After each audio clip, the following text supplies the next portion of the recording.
நிறைய பேர் கருத்து போட்டாங்க. ஏப்பா ஐயோ நீ உடனே வாப்பா, ஏப்பா இவ்வளவு தாமதம், சின்ன பிள்ளைங்க போடுறதா, முதியவர்கள் போடுறாங்களா, இளைஞர்கள் போட்டிருக்காங்களா வர சொல்லி. ஏப்பா கமெண்ட்ஸ்ல என்ன வயசோட போட்டாங்களா? வயசோட போட்டாங்களா? நான் சின்ன பிள்ளை, இந்த கருத்து ஒரு கருத்தை போட்டு கீழே நான் இளைஞர், நீ கண்டிப்பா வாப்பா அரசியலுக்கு அப்படின்னு போட்டு கீழே வந்து நான் வயதானவன் அப்படின்னு போட்டாங்களா?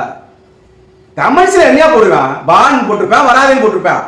வான் போட்டதற்கெல்லாம் வந்து நீயா கேட்டது எதுல இருந்து வருதுன்னா பொய், எல்லாமே பொய், பொய்யில இருந்து வருது. இது எதுக்காக தெரியுமா? வர்றதுனா வர வேண்டியதானே, பேச வைக்கிறது.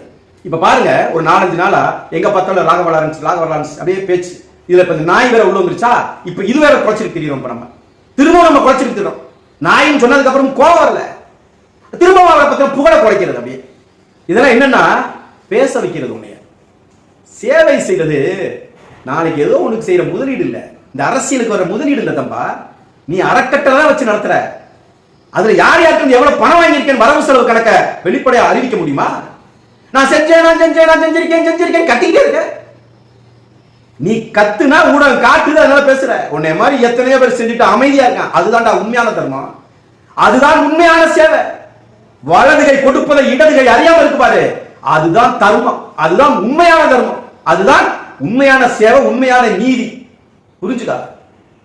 நீயே உனக்கே இவ்வளவு பண்ண, உனக்கே இப்படி ஆயிரம்னு நீ அது ஒரு பெரிய தகுதியா பேசுறேன்னா, அப்ப அன்னை தெரசாவுக்கு எந்த பதவிடா கொடுக்கிறது?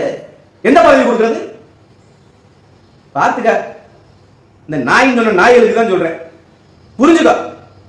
இல்ல அவர் தான் உத்தமரு, அவருக்கு நாங்க கேட்டு பிஸ்கட் வேணும்னா பிஸ்கட் வாங்கிக்கிறோம், எலும்பு வேணும்னா எலும்பு வாங்கிக்கிறோம், பிரியாணி வேணும்னா பிரியாணி வாங்கிக்கிறோம். நாயவே பிரிச்சுட்டாயா, வெஜிடேரியன் டாக், நான் வெஜிடேரியன் டாக்னு பிரிச்சுட்டான். உனக்கு இதுக்கும் சூடு சொரணம் வராதுன்னு எனக்கு நல்லா தெரியும்.